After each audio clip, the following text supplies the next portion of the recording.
Today on episode 86 of Rail Talk, we react to a big weekend of Derby preps, look forward to the first Saturday in May now that the field is pretty much materialized, and welcome Steve Kornacki to the show. Steve Kornacki, yeah, we're coming up in the world, John. That's why I had to wear a button-down collared shirt today, because Steve's always got the button-downs and the khakis and everything. I have to dress appropriately for the bigness of our guests, and they don't get bigger than Steve. By the way, I'm Joe Bianca. I'm an ownership advisor at West Point Thoroughbreds. Jonathan Green, general manager at DJ Stable. And Joe, just in solidarity with you, I am wearing khaki shorts, but I'm wearing khakis at least, as an homage, as a nod to our guest. No other introduction needed. Let's do this thing. The opinions expressed on Rail Talk are those of hosts Joe Bianca and Jon Green and do not reflect those of anybody we work with or work for. Rail Talk is sponsored by the Green Group, the number one accounting firm in the horse business. We're less than a week away from tax day, and there's a reason that the Green Group is number one. No other CPA firm knows the horse industry like they do. Shout out to Len and DJ, who had the 1-2 finish in the Appalachian yesterday. They've won close to 2,600 races, and they got almost 1,000 clients in the horse business because they make them money and save them taxes. As always, there's a special offer for listeners of Rail Talk. Complimentary, confidential consultation. I can't believe I can get that out. That's amazing. Every single week. That's why half-hour consultation, guaranteeing you'll get value if you call Len up. And what's that number, Michael Agresta? 732-634-5100. Green Group. Or go to greenco.com. Do it quick. I can't guarantee you'll get your taxes in by April 15th. Now that's April 9th, but maybe you can get the extension. They'll take care of you for sure. Call 732-634-5100 or go to greenco.com. But you don't have to take it from me. Take it from this satisfied customer, Becky Thomas. Shout out to Becky Thomas. Good luck at April, Becky. Here she is talking about how Len and the Green Group have helped her in her business. Choosing the Green Group was all about that Mr. Green was so invested in the industry. He was a horse person. He understood clearly what we went through, the ups and downs of the industry, as well as, how hard it was to be able to make a living in it and how to capitalize on the tax advantages. So he's been great because our industry has constantly changing tax laws, and Len is just right there front and center to make sure that we try to do the very best we can. Thank you, Becky. And I got some breaking news from John that if you live in the Commonwealth of Kentucky, due to the recent storms, you can get an automatic extension through November to file your taxes. Is that correct, John? That's 100% correct. The key is, though, that you have to actually file the extension. So the difference between you guys and the rest of the world is when we file extensions, we have to pay money. When you guys are filing this extension, because of whether an act of God, as it were, there is not that financial commitment that you have to make, but you do have to file the extension. So talk to your accountant, talk to the Green Group. They know exactly what form it is and how to fill it out. And that's like free money, Joe. It's like basically not giving the government a free loan, which the rest of us have to do when we file extensions.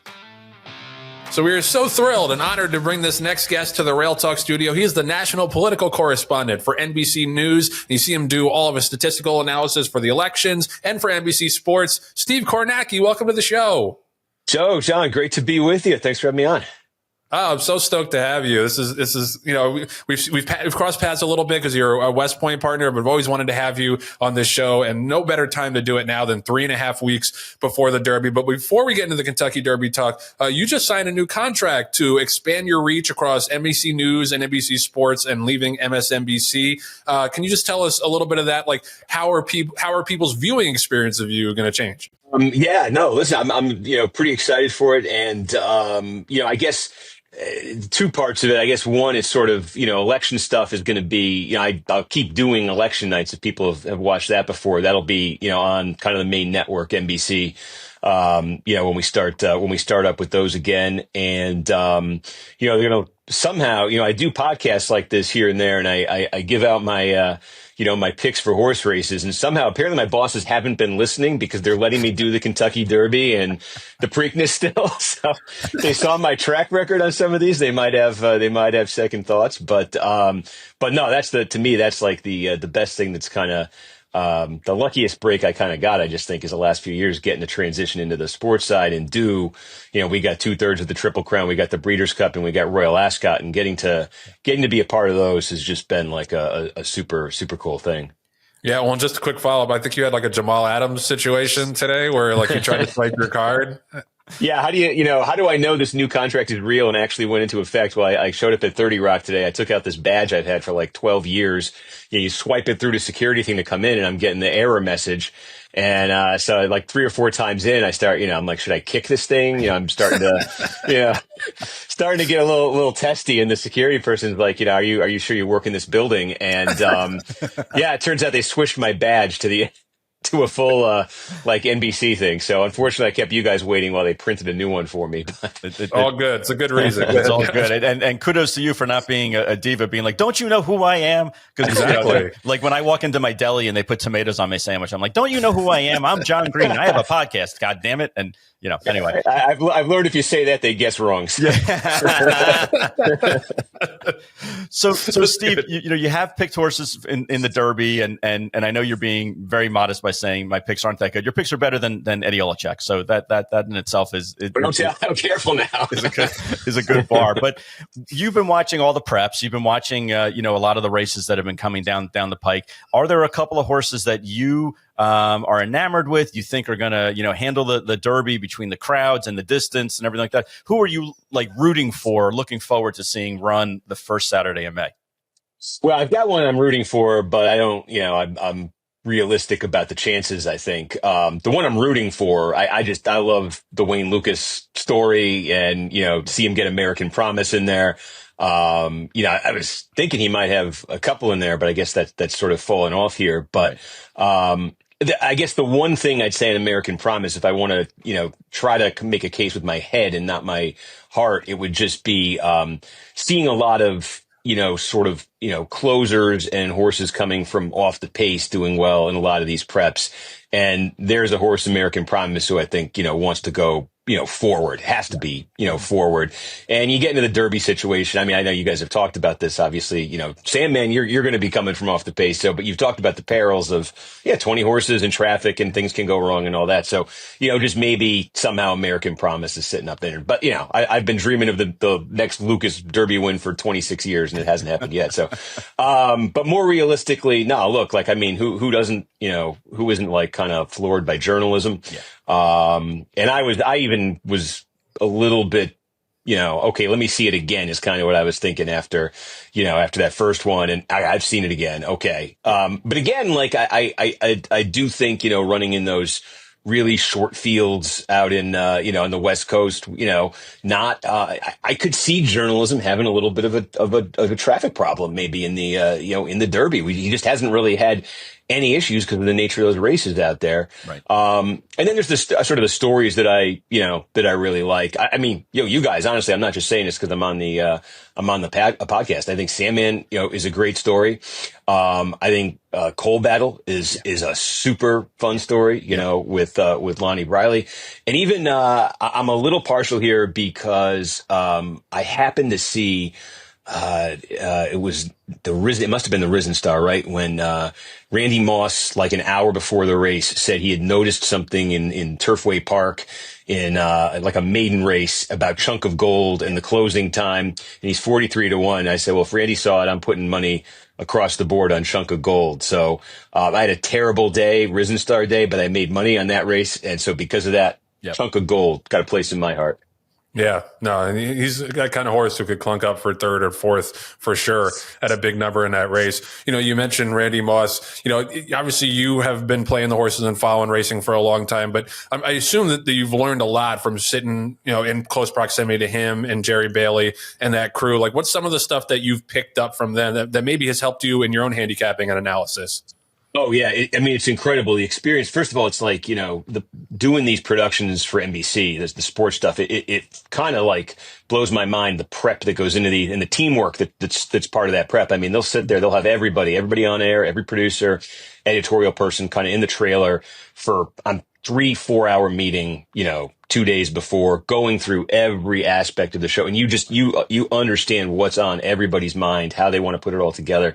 And you pick up stuff that way, just listening, just listening to that. But, the other aspect of it too for me is they have me, I set up for our Triple Crown stuff. They have a set like by one of the betting windows. So it'll be me, Eddie, Matt Bernier will be there a lot. And so I get to watch, Enzo and Bernier, like off the air, figuring out, how they're going to play these races. And yeah, I mean, I like to, flatter myself and say I'm going to, compare notes with them, but I'm learning from them, and it's a super cool experience. But yeah, no, I mean, from Randy, it's like the most interesting thing from Randy, I think, has just been his involvement with the Beyer speed figures and understanding kind of what goes into those and how he thinks about those. It's something, obviously I've known the Beyers forever, but, I think I've walked away with a much better, understanding of them. Jerry, there's a lot of sort of, I think you get a sense of rider psychology from him, trying to understand how a jockey, is thinking about a certain horse in a certain spot. Is he, going all out in this race to win? Is he trying to teach the horse something? It's learning a little bit about the, kind of psychology of the jockey, but, it's been, I mean, for somebody like me coming into this, I mean, honestly, just as a fan, it's kind of like been going to college and majoring in horse racing. Yep. Yeah. That was my major in college, actually, was horse racing. My parents will tell you that it was supposed to be journalism, but ended up being, watching ponies. So Steve, you actually made the leap from fan to ownership. What made you decide to go ahead and pull the trigger on that? And what are the attributes that you look at when you're buying a piece of a horse? What made me, it was interesting. I had a chance a couple of years ago. I again, just like got lucky here, but I know somebody who was able to get me at Keeneland to one of these like really nice places to watch at Keeneland, one of these rooms or something. And you go in and you're like, I don't belong. But anyway, it was like, got to watch it there and had a couple people with me, and we're watching, races, and we're betting. There's a betting window in this room. Right. And, it's like we hit one. It was decent. It wasn't, huge or anything. And we're like, we're kind of getting a little rowdy. And I'm looking around the room and I'm like, nobody's really making a lot of noise here. And then I look over and it's like, 2 minutes before the race, I'm realizing this window's always wide open. Nobody's ever here. And then I said, wait a minute, these are the owners. They're not betting on races. They're here for the purse money. Right. It's like, and they start telling me who some of these people are. I was like, oh, what an interesting, I was like, and it just occurred to me, I was like, I never really have. Now some of these are like real, top level owners, own like, fortunes and estates, but like, but I just like, I recognize that there's a whole perspective there that comes through ownership and how you might look at a race and a horse's career and these sorts of things that I'm just not getting at all. So I was like, I'd like to understand, a little bit about what that is. And then, West Point is just, I'd heard so much about, and, I said, well, seems like that's the way to do it, right? It's like you can get part of like a real quality horse and have a chance to, for the horse to maybe do some things. Right. And, I mean, I can quote your tagline from the ad, but it's kind of what it is, all the thrill, not all the cost. Well, I can't even quote it, I guess, but it's something like that. Yep. It's the gold standard in racing partnerships, Steve. TM. There you go. I think Joe's got that tattooed on his arm, right? Exactly. That was part of the initiation. No, but I think what's cool is like, and you can probably back me up on this, Steve. But the difference between being a bettor is like your rooting interest is ephemeral. It's like constantly changing. When you have that ownership and you have a horse turning for home that you have a stake in, totally different feeling, right? No, completely. And you don't care if the horse is 6-5 or, I mean, you're not looking for value. You're looking for the win, and you're looking for, you're looking for not just the purse money, but long-term and accomplishments and all that. No, I mean, we've, the two I initially, bought in for with West Point, I said, well, I'll get a filly, get a colt, and, we'll see how this goes. The colt didn't do too much, but the filly, she's been on the cusp of some, I remember Joe texted me, she's down at, Gallon of Rush, is her name, turf. And, she's down at Kentucky Downs, for one of those just obscene, 7-digit races. Yeah. And it was a relatively short field. It looked like her kind of race. I mean, I believe, and she's at the gate. And I remember I was driving back to New York. I'm in Connecticut. I pulled off. I found a bar. They actually put it on. Joe texted me. He said, how's it feel to be going to the gate for $1 million? And this was holy cow. And the horse got scratched at the gate, and it was just, and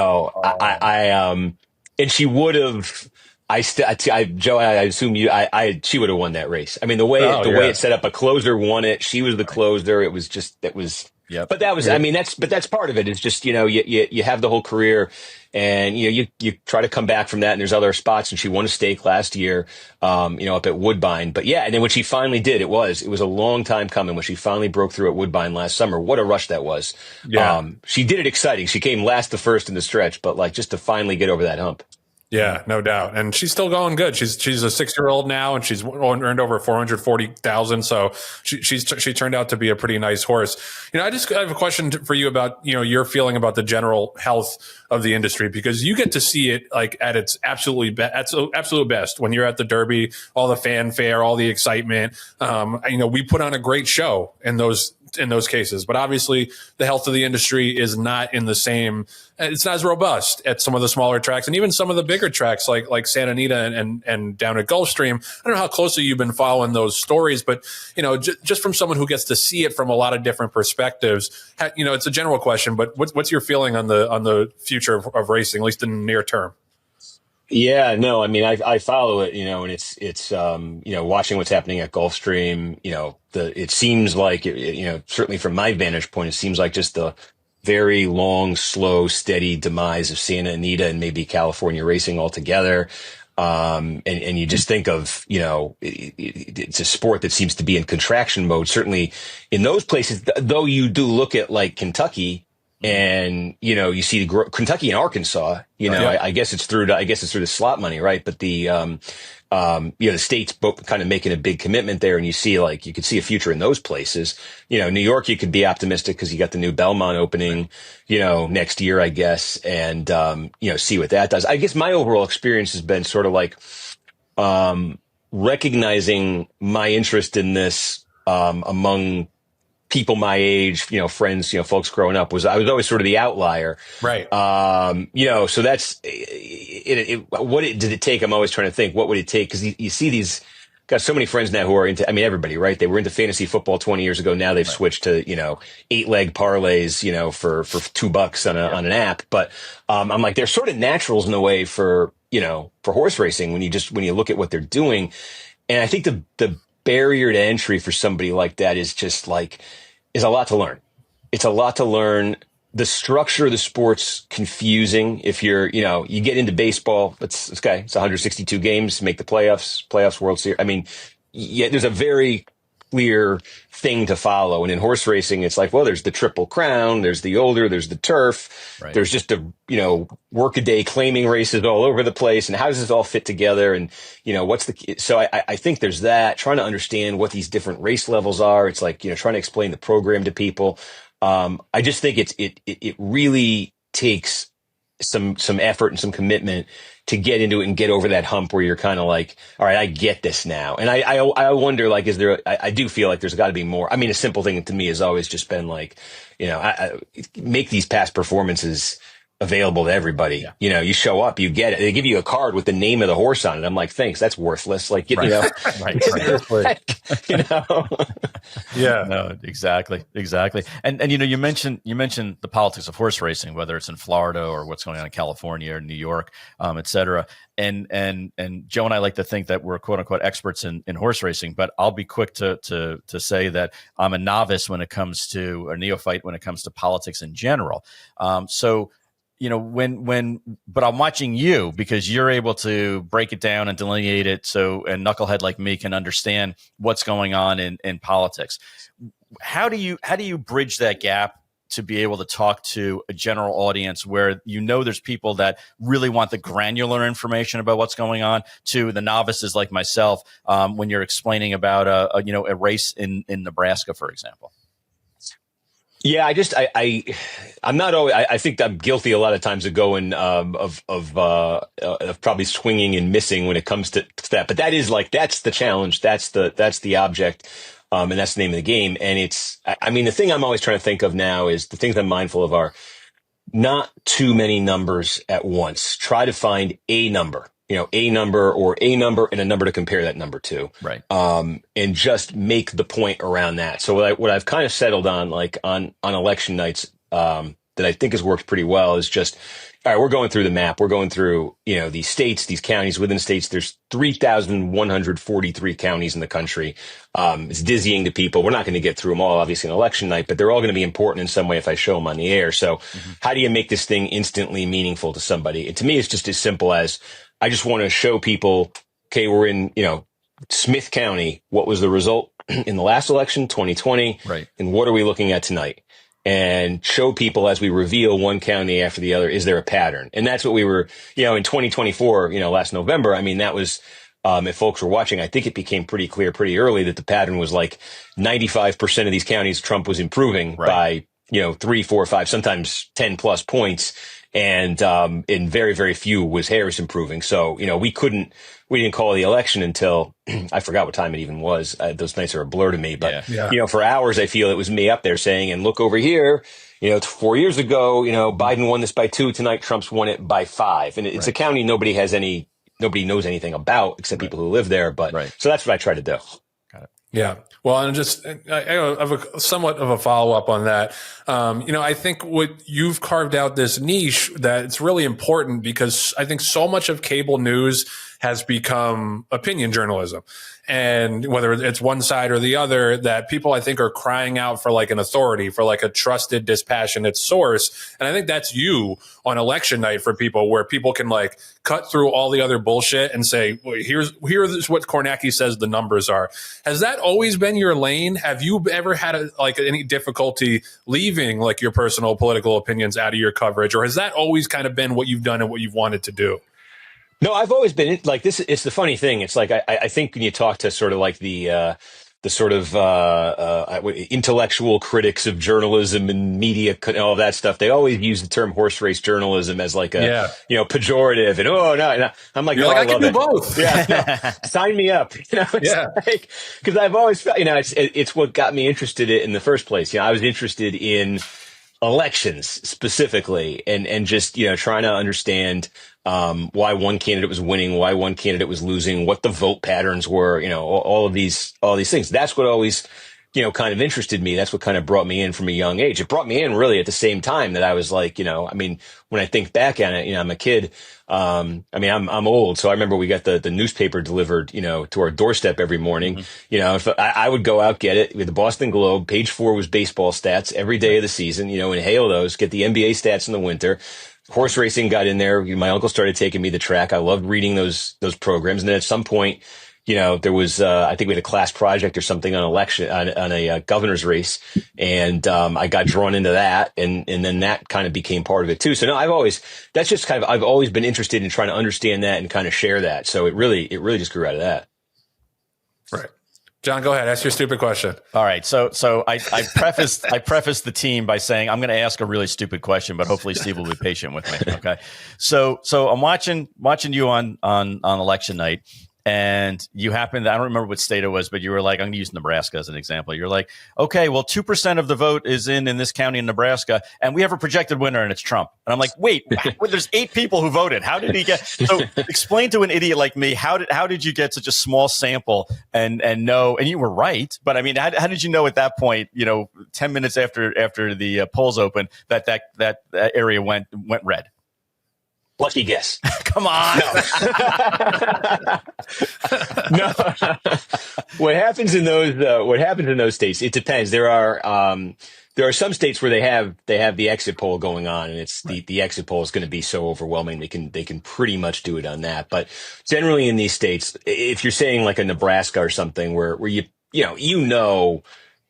going in 99.99% how it's going, right. You just want to make sure there's nothing surprising in any of the results. So what you have is you've identified ahead of time a bunch of precincts. So, the level below county and city, the most local, and you've identified a bunch of them that are sort of like, just these are, if something's happening, you're going to see it in these. And usually you'll get a few of those in. It matches up with what the 99.999% expectation is. Right. So you call the state. Got it. Okay. Yeah. So what you're saying is you look at the buyer numbers and you know that because okay, all right. See, there's a lot of overlap here, you know.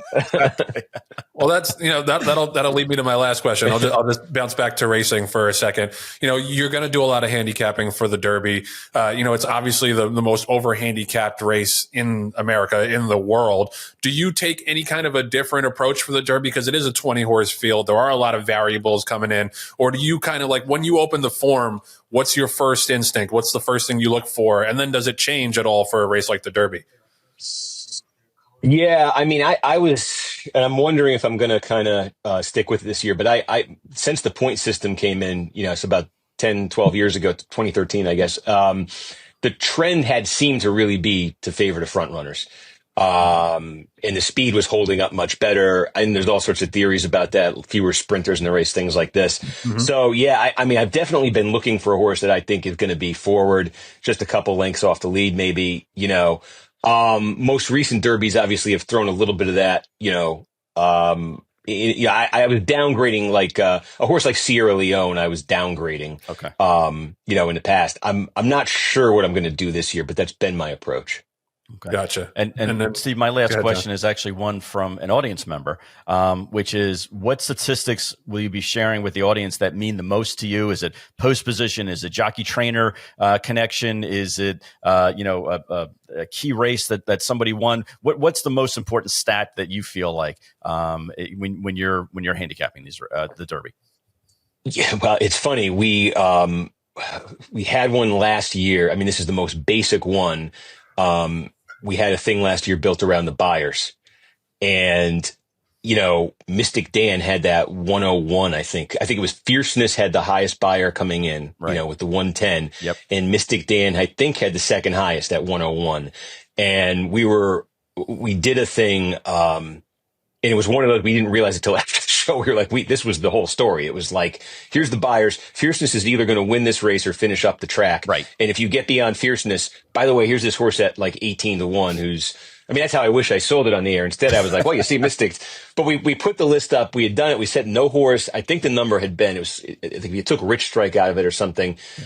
Don't quote me on this, but it's something like no horse with lower than a 94 buyer had won this thing in X. I mean, there was a pretty clear cutoff line. And when they get into triple digits, it gets even more dramatic.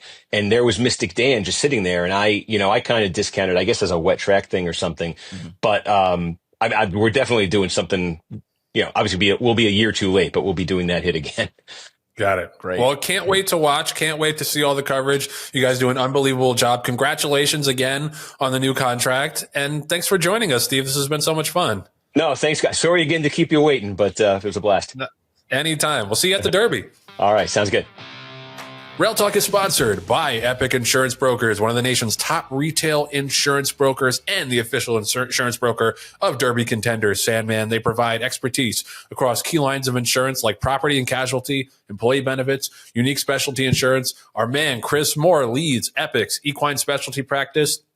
He owns horses himself. You see him at the sales, the races. Equine farms and businesses got to buy a lot of insurance policies. You got to have farm insurance, auto insurance, workers' comp, mortality insurance. It's a lot. So when Chris is meeting with new prospective clients, seems like each policy's got a different renewal date. The farm renews in March, the auto renews in September, et cetera. The work comp has a February 18th renewal. The policies are scattered. Makes it difficult for you to track and review all of your policies, but Chris can help you clean up that mess. He'll work with you to create a program that works for you. All your policies are going to have a common renewal date, and that means you can review all of your insurance needs once a year with one person, and who better to do it with than our man, Chris Moore. His cell number is 317-650-4519. He's going to be at OBS April. Set up a chat. Text him. He'll be happy to break down the needs of you and your equine business. So that leads us to this week's Epic Performance of the Week. And the epic performance of the week is none other than Kendrick Carmouche, who had a monster day on Saturday at Aqueduct with 4 wins and got his 4,000th career win. Shout out to Kendrick. It was an awesome scene. And just like, you can tell the quality of a person by how happy everybody is for them when they have like a big success or like a big milestone. And I hope we can put up the photos and the videos of the fans, the D-gens, and I say that as one of them, right, at Aqueduct hugging and celebrating with Kendrick Carmouche. They love him with good reason. He's a man of the people. He's a great down-to-earth guy. Always has a smile, always cracking jokes, and just obviously a terrific rider as well. I just love that. And that was just so perfect for Kendrick that he climbed over the gate to go celebrate with those people, because he knows those are the people that keep this game going. Shout out to Kendrick. Very, very well-deserved. One of my favorite riders. John, that was just an awesome thing to see. Oh, it was really cool. And with all the great racing we've had this weekend, and we've had a ton between the racing weekend and the extended weekend with Keeneland going Monday into Tuesday, there were, a host of different races. Some would say a plethora of races that we could choose from, and trainers and key people in the industry that could have gotten this epic performance honor. And when you hear a jockey jumping the fence and going in to have at it with fans, it's 9 times out of 10, it's not in a celebratory way. So it was great to see, Kendrick, not only get a four bagger that day, but also 4,000 wins in his career, and doing it the hard way. I mean, he wins, a lot of first and ninth races on cards. He's not necessarily, recently he's been getting more and more opportunities to ride some top horses, but the majority of those wins were meat and potato wins and not easy horses to ride, and just, hat off to him and all of his accomplishments. And he is definitely on a trajectory, on an improving trajectory, Joe. He's just a guy that you root for. And like you said, he's a man of the people, and I couldn't be happier than to have him be the epic performance of the week. Absolutely. The up top boss, as a lot of guys call him, great on the front end. And as always, Louisiana in the house. Shout out to Kendrick. Very, very well done, my friend. Rail Talk is sponsored by Tailor Made. Tailor Made does it all. They do boarding, they do sales consignments, digital sales, yearlings. They got the racing partnerships. They obviously got the Stallion Barn that keeps growing in popularity. But I mentioned boarding, and the foals are starting to hit the ground. And I think, John, you have some photos from some of those cute babies on the Tailor Made farm. Joe, it's like a who's who in breeding here. Tailor Made sends us the monthly photos of all of our babies and how they're frolicking out in the field, and the lushness of the green paddocks and pastures, and it's just amazing. It's almost like I'm there. Based on, as you can see, based on these photos of these horses that are standing next to mama. Some of them are running on their own. Some of them, we're already getting down to a 1 furlong breeze and clocking them, Joe, just so we can get an idea of what it looks like, what they look like, hopefully on the racetrack. But Tailor Made does it all, from a sales standpoint to a marketing standpoint to just an informative standpoint. I know at all times how my horses are doing, what's going on with them. If any of them have a temperature or have an issue, they're immediately on the phone with me, telling me, what to expect, what the prognosis is, and how to get the horse better and 100%. And they're just on top of it all the time, everywhere, every time, all knowing and all communicative with the end user, in this case, meaning us, and owning and raising horses at Tailor Made. I cannot say enough about the Taylor boys and Jeff Hazlett at Tailor Made. All right, so the Kentucky Derby field is pretty much set. We do have the Lexington this Saturday, but unless there's a horse like really on the bubble who wins it, probably not going to affect the shape of the Derby field too much. And looks like we have our Derby favorite as well, because Journalism won the Santa Anita Derby on Saturday. He obviously had that monster effort in the San Felipe, got a 108 buyer, backed it up, got a 102 on Saturday running down Baeza. There's a whole controversy over Baeza now probably not being able to get into the field because of the reduced points of the race. We'll get to that in a second. Journalism had like a little bit of traffic on the first turn and a little bit in the second turn, then, came out and mowed down his competition like he often does.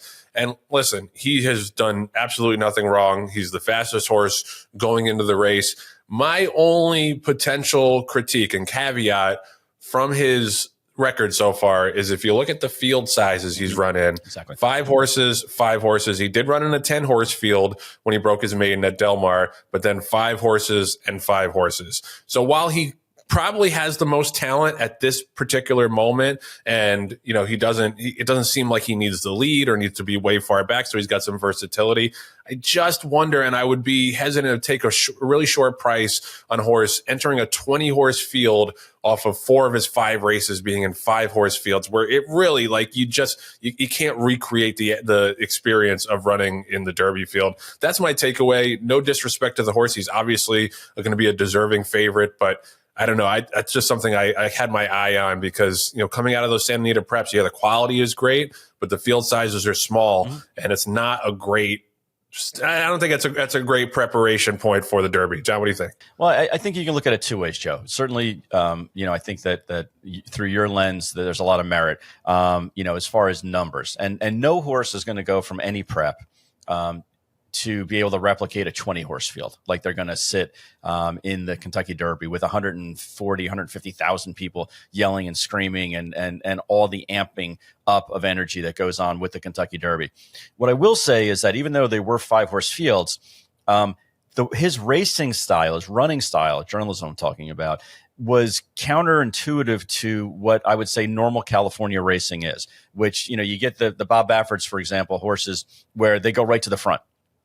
Or they sit right off the lead and then continue to improve as the race goes further. So, in a race where there was only 5 horses in there or 4, competitors in there, for all intents and purposes, like 2 of them were rabbits and, trying to set it up for a different horse other than journalism. So he had to run a little bit against the biases of what they're usually doing in California. I think that based on his running style, based on the fact that he has kind of sneaky speed, he can be a stalker if he wants to.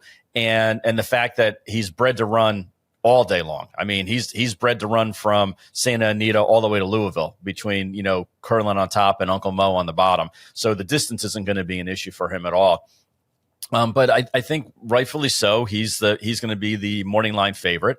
And he's put away, Citizen Bowl, who was a champion, Barnes, who they paid $3.2 million for, Getaway Car, who they thought was the second coming of Northern Dancer, and Rodriguez, and then beat Baeza, who from a breeding standpoint is basically breeding royalty at this point, especially on the female side. So I think he's checked a lot of boxes. Going into the Derby, no horse is going to have a completely clean, blemish-free resume. But I think journalism is probably about as close to that kind of a horse as you can see. Yeah, no, I mean he's passed every test so far. It's just I think it's going to be for a lot of them, not just for him, but it's going to be a big step up in the Derby, facing another 15 additional horses. The Barnes was incredibly disappointing. Yeah. At least Citizen Bull had the excuse of he got pushed along by Westwood, but Barnes just never looked comfortable and never really got involved in the race. So I think the inclination that we had that would be a one-turn horse. Right. Down the line, I think is probably going to bear out. It's interesting, Citizen Bull has got the points. Obviously, he's the champion. I assume he's going in the Derby, but that's a tough race to go into the Derby off of because he didn't really offer much in the stretch. Yeah. John, I'm curious your thoughts about Baeza, because this was a little bit of a firestorm that because of the 5-horse field, their points were reduced by 25%. So instead of getting the 50 points that Baeza would normally get for finishing second in the Santa Anita Derby, he only got 37.5, right, which puts him on the bubble. It's possible he'll get in. Yep. But he needs a handful of defections. And, I tend to agree with the consensus here, which is that in general, I like, incentivizing big fields. Mm-hmm. But at the end of the day, like if you're a trainer, you can't make other horses show up. Right. And Baeza did everything he was asked to do in that race. Now you could say, well, he could have gotten some Derby points along the way before this race. But still, I think that it kind of takes away from what the gist of the point system is to have the 20 best 3-year-olds in that starting gate. And I think it'd be tough to say right now he's not one of the 20 best 3-year-olds. I think that the solutions that I've heard are just award points to the top 2 and 5-horse fields or something like that. Mm-hmm. But I think it was a well-intended rule that now is having like unintended consequences. Well, I think there's definitely a need to have some kind of a point system, so that way it takes it out of the subjective, review. And I think that makes some sense. You and I talked a couple of weeks ago about the fact that some of these races should not have the point totals that they currently have, whether it's the Jeff Ruby Stakes or the race in overseas, or have the automatic bids for the overseas horses. There's certainly some arguments for that. You can make the case that of these smaller fields, you do need to penalize them. And yes, I know it's a California, anti-bias. What's the word I'm looking for, Joe? When it's Vendetta, vendetta, whatever you want. Fill in the adjective there. prejudice. There you go. Prejudice. Thank you. Let's call it a West Coast prejudice, okay, for lack of a better term. Here's the thing about Baeza that I will throw out there about him specifically. So Baeza, who should have won one of the first 3 times that he ran, okay, and it took him three chances, 3 different times to break his maiden, albeit one was on the turf. So you got to wonder why John Sheriff started him on the turf in December if he really thought he was a legitimate dirt horse. That's one. Number 2, he came back and in January 4th and lost to Rodriguez by the length of the stretch, lost by 7 lengths. And then finally broke through on February 14th. He had a bunch of chances to break his maiden and ergo go into one of these other preps and earn some more points. So I understand that right now he's on the outside looking in, but it was kind of his own doing. He had opportunities to run and win. It wasn't like he was running for the first time in February and he's making up for lost time. It's that's a disappointing situation for sure. But that being said, you got to take the points when they're available, and he never got through the maiden ranks fast enough to get more points.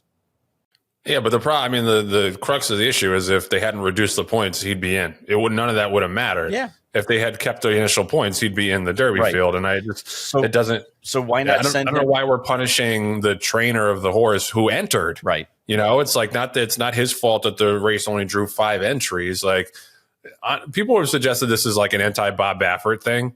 Like just trying to keep some of the Baffert horses out of the Derby. But I don't know if I subscribe to that, but it definitely doesn't seem fair that, this was the fastest of the last round of Derby preps, right, and the horse who ran second is out of the Derby. Right. Except that they ran him in California. It wasn't like there's a surprise that there was going to be a 5-horse field. I mean, they knew going into it that it was probably going to be a 5-horse field. The last time the horse ran was in February 14th.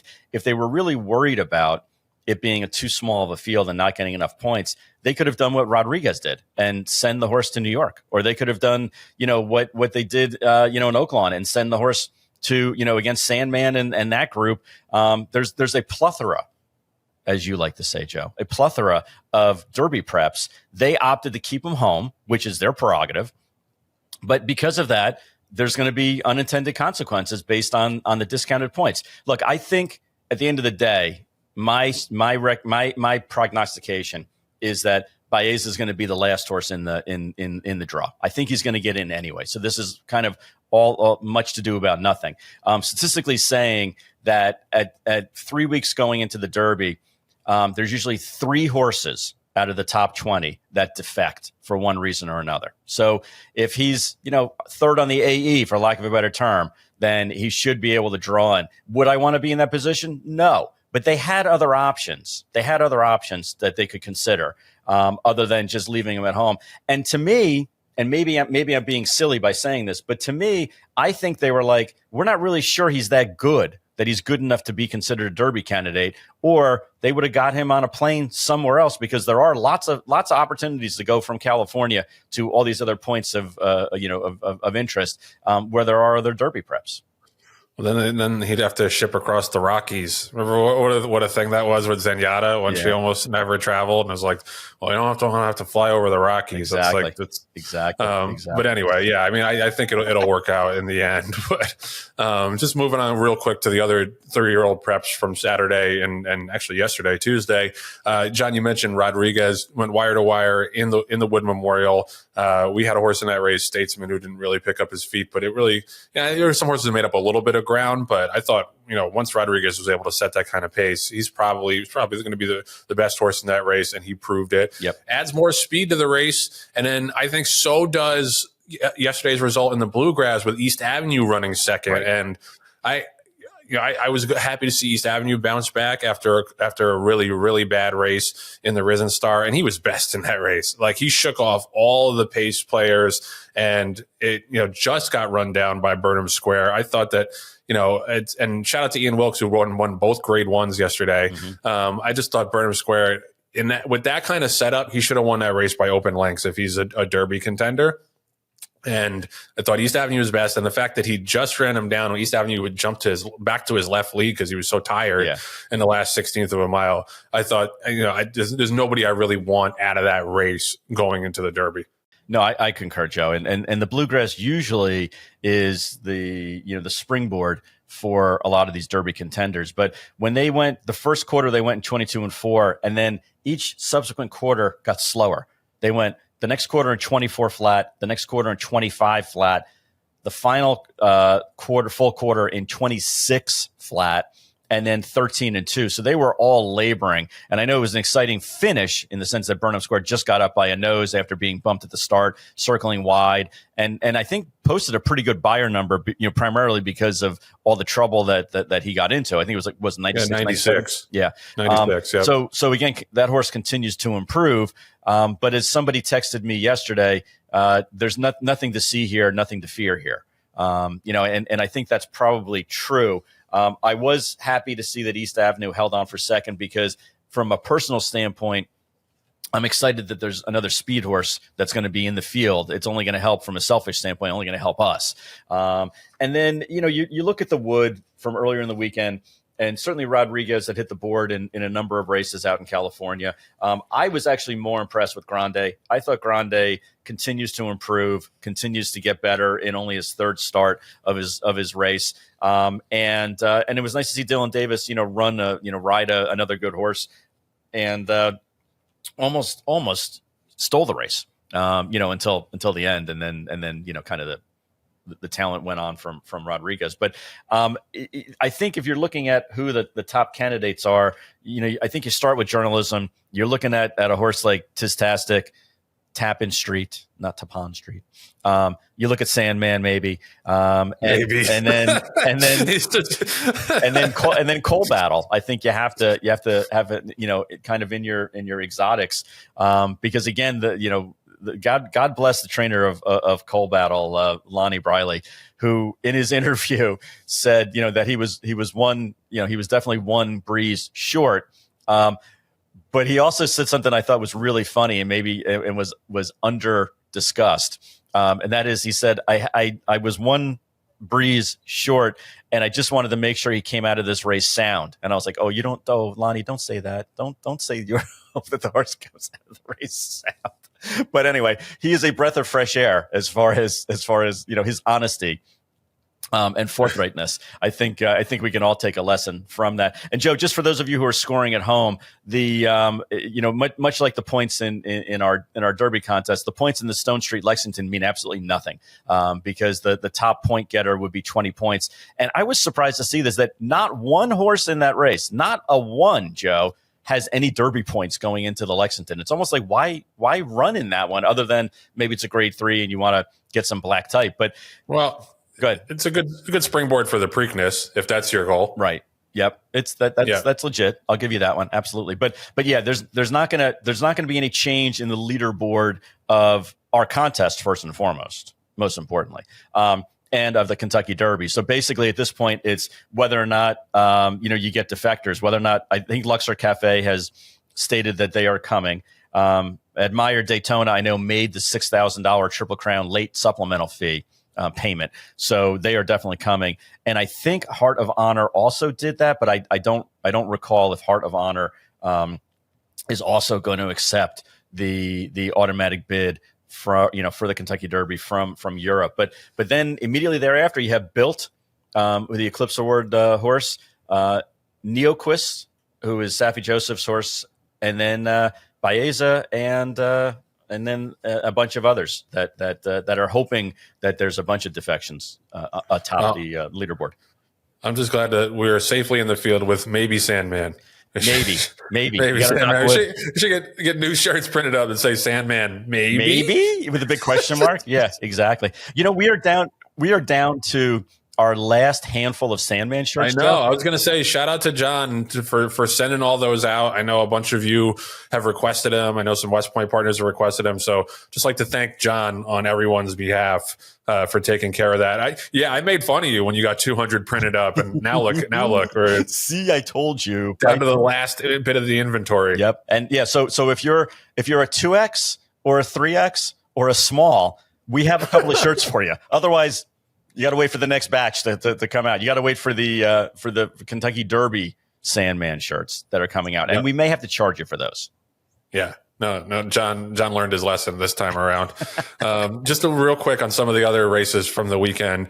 Shout out to John and DJ Stable for running 1-2 in the Appalachian yesterday. That was awesome. And I think Nitrogen is pretty clearly the best 3-year-old turf filly in the country right now.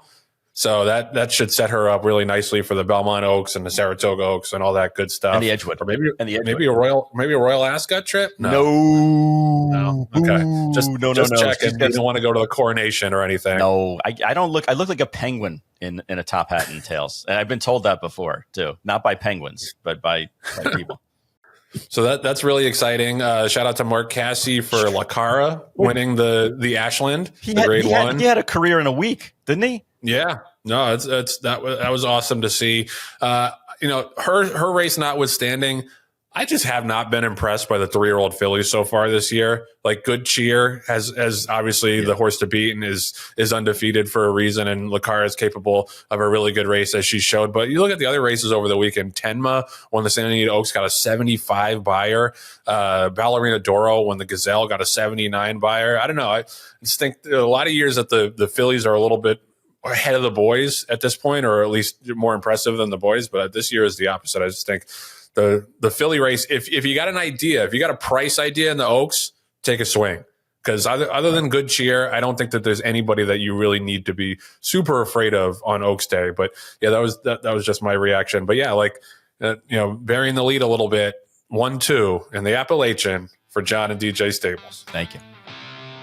Rail Talk is sponsored by Fasig-Tipton. The Fasig-Tipton digital sale for April ends later today. We're recording this on Wednesday, but not to worry. There's another one right behind it. The May digital sale runs May 8th through the 13th. You can enter up until April 28th, so definitely get involved. You're starting to see some of those digital sale buys show up at Keeneland, show up in big stakes races. So if you want turnkey horses, still plenty of time in this campaign. We're only in the beginning of April. You got 8-9 months of racing you could potentially get out of those purchases, but it's not just the horses of racing age. Obviously, there's 2-year-olds who have just galloped. There's brood mares. There's short yearlings. So pretty much everything you could ask for is on that digital platform at digital.fasig-tipton.com. And we're just over a month away from the Mid-Atlantic sale, the 2-year-olds in training sale down in Timonium. The Undertax show will be May 13th through the 15th, with the actual sale going on May 19th through the 20th. Get a chance to see some of those 2-year-olds work out on dirt, the only major sale where you're going to be able to do that this spring. And then maybe get you some grade 1s later this summer and in the fall. So lots of great action coming up at Fasig, both in the digital realm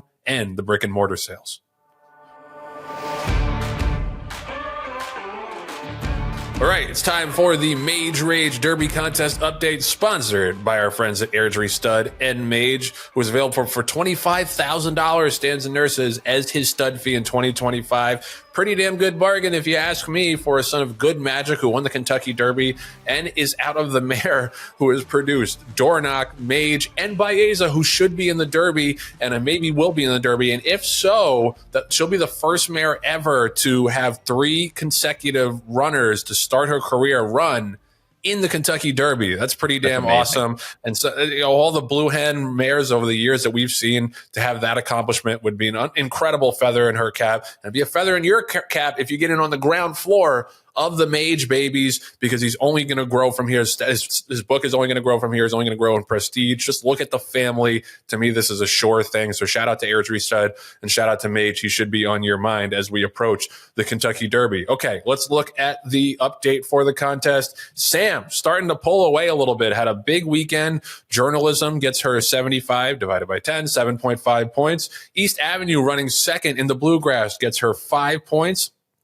Dan climbing up the leaderboard a bit, getting 10 from Burnham Square, winning the Bluegrass, and 1.5 from Captain Cook, running 4th in the Wood Memorial. River Thames gets 2.5 for Michelle for running 3rd in the Bluegrass, and she had Baeza, so 3.75 there in the Santa Anita Derby. And look at your boy storming up the leaderboard with the 1-2 finish in the Wood. Shout out to New York. The New York Preps take care of me. 10 points for Rodriguez, 5 points for Grande. So now let's take a look at the standings. Sam is starting to pull away a little bit. She's in first with 39.25, and Joe in just 2 weeks has gone from last all the way up to second at 29.75. John, once king of this contest, has been hobbled into third at 26.7. Then Michelle, who's in fourth at 19.15. And then Dan with his odd score, as always, now fifth at 17.275. But within striking distance, everybody's got a shot going into the Kentucky Derby. And that's the most important thing, John. And that's why we set up the system the way you did. I know you always bust my chops about why is it the decimal points.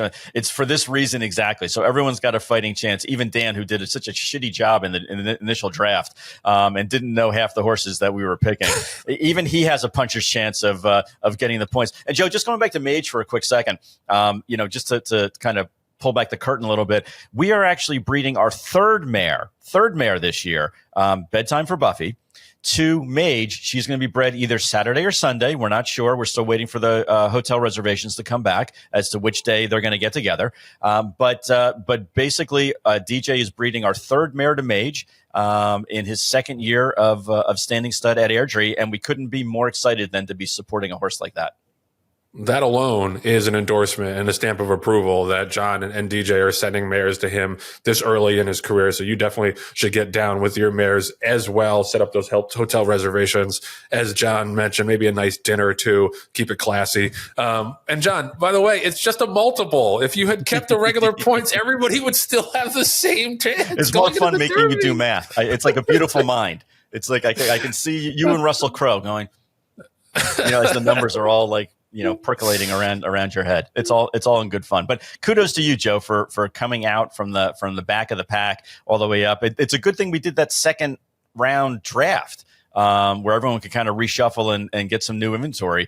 Just like in the upcoming sales, I feel like it's time to get new inventory and push out the old and bring in the new. All right. And just to remind everybody of the Kentucky Derby points for our contest, the winner will get 15 points. Second place will get 10. Third will get 7.5. Fourth will get 5. And then fifth will get 2.5. So anybody's ball game heading into the Kentucky Derby 3.5 weeks away. Go ahead, John. Unless there's 5 horses or less entered in the Kentucky Derby, then all the points get immediately chopped in half. All right, so that's going to do it for episode 86 of Rail Talk. Shout out to Steve Kornacki for coming by. That was a lot of fun. You can catch Steve, obviously, on Derby Week coverage and on NBC News going forward. Thank you to my co-host, Jon Green, our producer, Patty Wolf, as John butts in with a self-plug in the nitrogen hat. Congratulations again, buddy. Thanks to our producer, Patty Wolf, and our associate producers, Julia Gresta and Nathan Wilkinson. Appreciate y'all for tuning in. No show next week because John and I will be at the OBS April sale. We'll be back April 21st with the big Tinky Rapoli Clash of the Titans. Can't wait for that. See you in 2 weeks back here on Rail Talk.